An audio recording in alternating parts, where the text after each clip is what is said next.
안녕하십니까. 저는 SK텔레콤 인더스트리 데이터 사업팀장 유영미입니다. 네, 먼저 이렇게 많이 참석해 주셔서 감사하고요. 5월, 6월에 보니까 굉장히 그 디지털 트랜스포메이션 행사가 굉장히 많더라고요. 산업혁명 4.0, 그거를 거의 웬만한 기업이나 언론에서는 많이 이제 주관해서 행사를 하고 있는데 오늘 그럼에도 불구하고 이렇게 많이 참석해 주신 거를 보면서 굉장히 좀 행사를 주관하는 걸 떠나서 좀 사명감을 느낀달까 그런 좀 느낌이 있고요.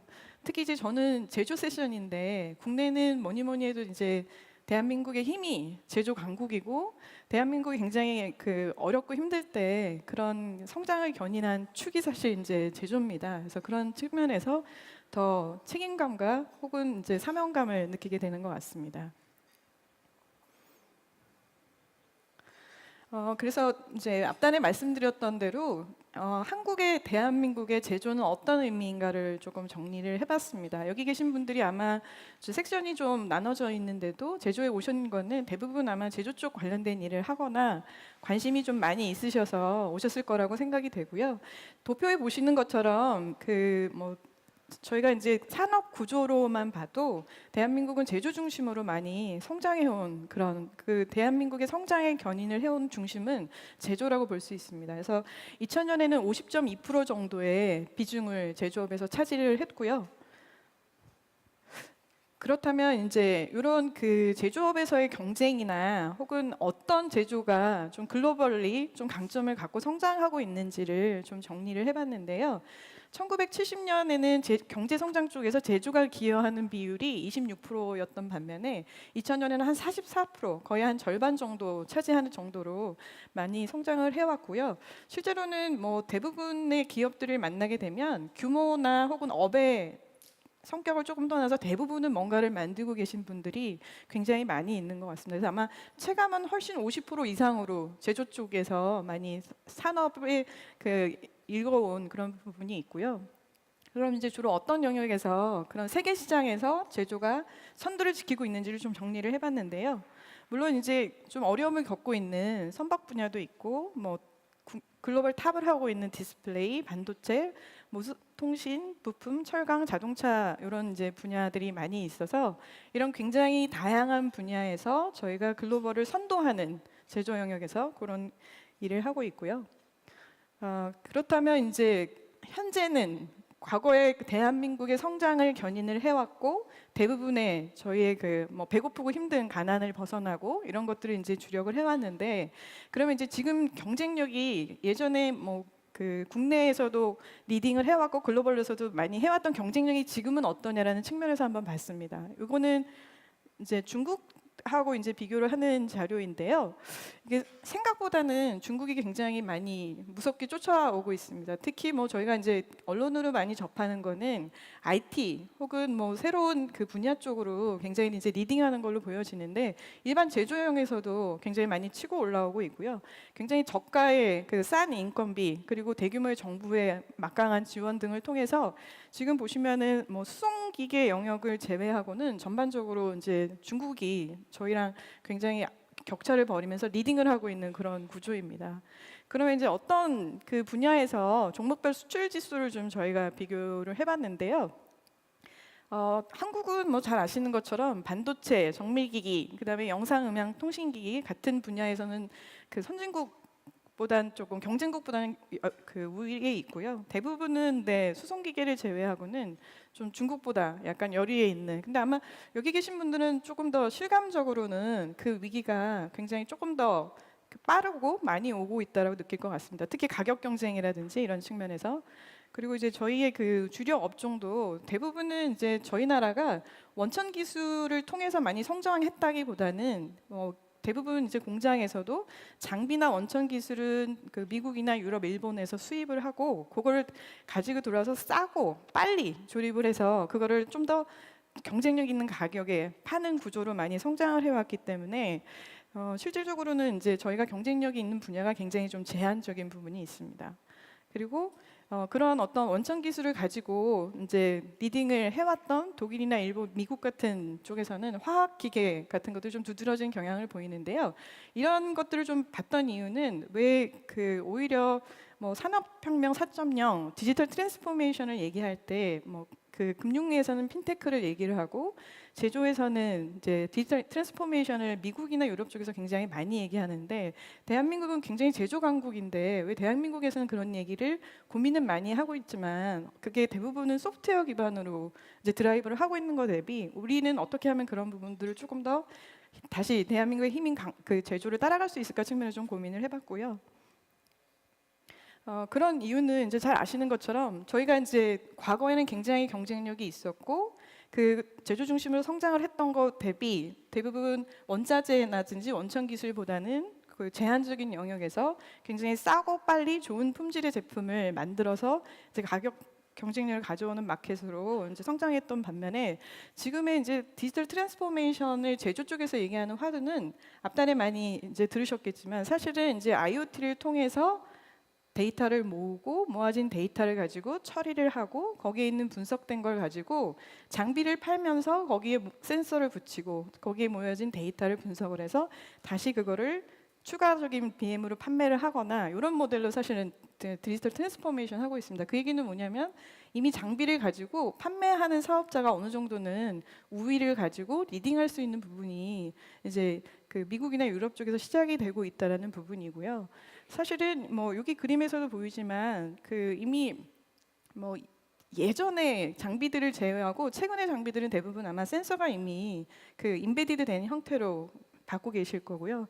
그런 거에서 이미 굉장히 많은 데이터들을 의미 있는 영역에서 이제 뽑아내서 이렇게 진행을 하고 계신 거고 이런 거의 키는 사실은 이제 소프트웨어입니다. 소프트웨어. 그래서 뭐 한국은 IT 강국이라고는 하지만 사실은 상대적으로 그거는 이제 하드웨어라든지 혹은 이제 일부 게임이라든지 제한적인 영역에서 굉장히 이제 강국이었던 반면에 소프트웨어를 할 수 있는 인력이나 토양에 대해서는 뭐 글로벌 대비 조금은 저희가 좀 아직은 더 갖춰야 될 부분이 있어서 그런 부분이 보여지고요. 여기 사례는 앞단에 굉장히 많이 소개가 됐습니다. 그래서 뭐 그 대표적인 사업자는 그다음에 뭐 지멘스 이렇게 많이 소개가 되고 있고 지는 아시는 것처럼 뭐 터빈이라든지 컴프레서라든지 그런 장비들을 굉장히 많이 갖고 있고 그 장비들을 납품할 때 이미 센서 붙여서 아까 전통적으로 그렇게 디지털 트랜스포메이션을 하고 있는 사업자고 지의 회장님은 우리는 이제 소프트웨어 컴퍼니를 지향한다. 우리는 더 이상 제조 회사가 아니다.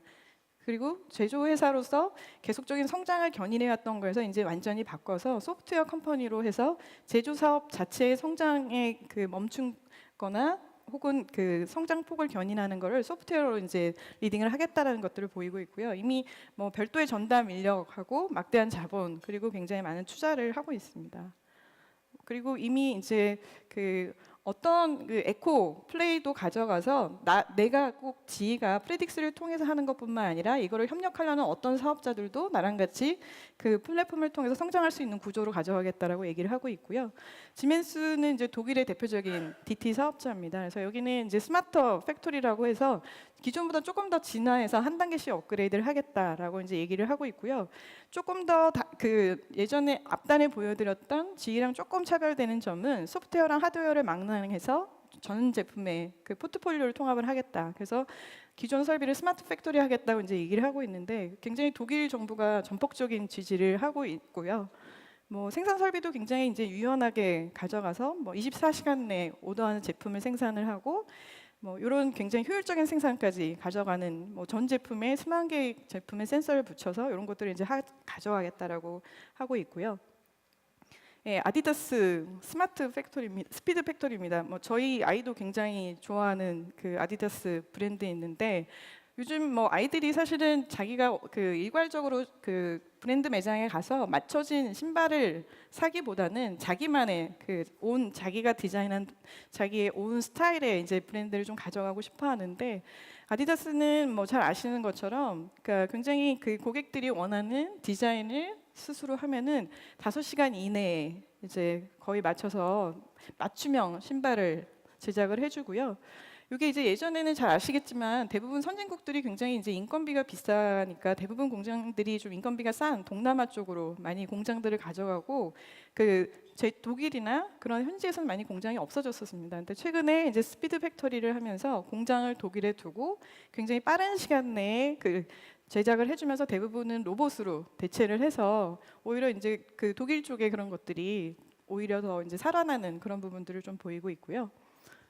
요거는 잘 아시는 이제 롤스로이스인데 롤스로이스가 항공기 그 엔진을 예방을 할 때 유지 보수까지 해서 아예 토탈 케어를 한다고 합니다. 그래서 뭐 이제 그 엔진을 구매할 때 이미 그 예방 보수에 대한 것들을 하고 있고, 왜냐하면 이미 그 장비를 넣기 때문에 과거에 그 장비들이 언제 어떻게 고장이 났고 혹은 고장이 났을 때 어떻게 대처하는지에 대한 데이터가 사실 쌓여 있는 겁니다. 왜냐하면 나는 이미 수십 년 동안 그 업을 했기 때문에 이거를 디지털로 옮기는 것뿐이지 이미 데이터는 있는 거고, 있는 데이터들을 디지털로 쌓아서 고객들에게 예방 보수하는 거를 초기부터 계약을 해서 그런 그 안정적인 서비스를 가져가는 그런 부분들을 이제 가져가고 있고요.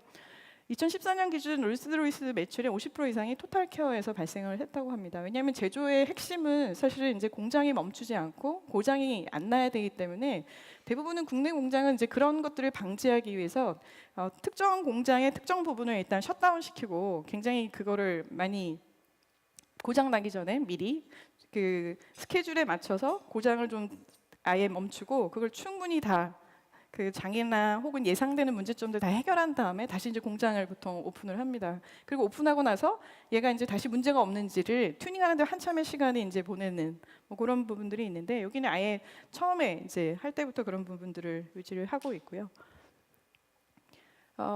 그렇다면 이제 그 대한민국이 제조 중심으로 성장을 해왔고 글로벌의 디지털 트랜스포메이션의 키워드 중에 하나는 제조로부터 시작되고 있는데, 그 제조의 출발은 소프트웨어 이제 컴퍼니로 그 센서에 붙인 데이터를 통해서 그 데이터를 분석을 해서 활용하는 관점에서 놓고 보면 국내에는 이제 어떻게 해야 될까를 좀 고민을 해봤습니다.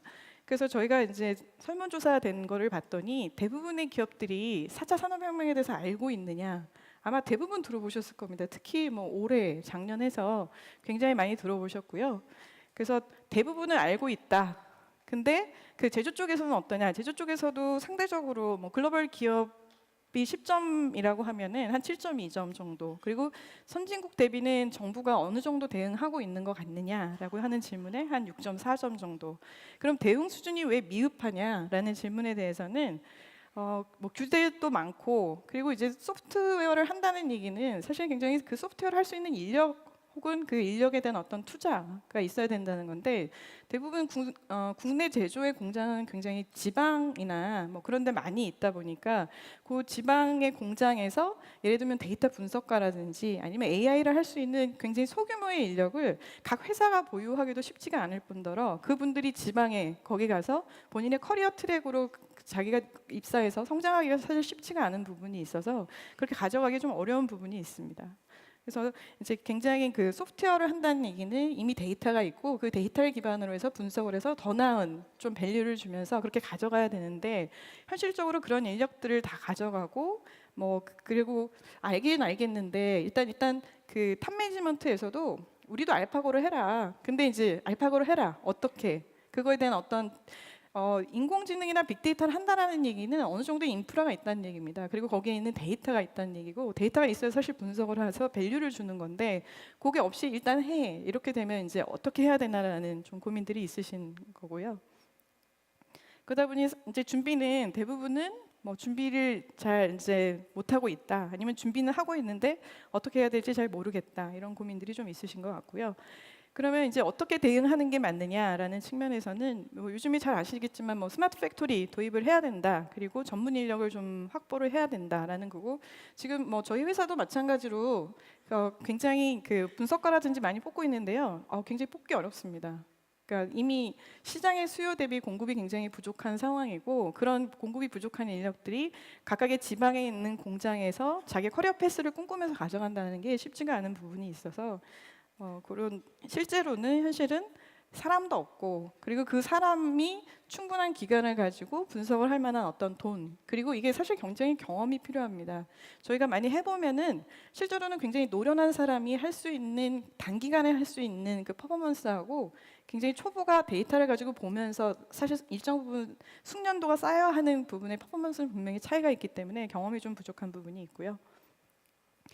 SK텔레콤은 그 앞단에 많이 말씀드렸던 대로 저희가 이제 전사에 5조 정도를 투자를 해서 AI나 IoT, 빅데이터 분야에 뭐 저희가 국내 탑 컴퍼니를 지향을 하겠다라고 하고 있고요.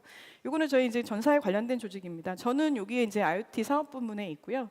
AI 사업단은 뭐 누구 서비스를 총괄하는 음성 인식과 자연어 처리 기반의 AI 사업단의 전담 조직이 있고, 저희가 이제 T브레인이라는 그 조금 중장기 로드맵을 가져가는 별도의 전담 조직들도 있습니다. 그리고 여기 이제 DSC는 데이터를 분석을 하고 그 빅데이터 관련된 인프라, 저희가 1,500대 정도의 하드 클러스터를 운영을 하고 있는데 그 인프라를 운영하는 그런 조직입니다. 그리고 여기 이제 종합기술원은 그런 빅데이터 관련된 코어 기술을 개발을 해서 상품화하고 내부에 적용하고 그런 일들을 하고 있는 조직이고요.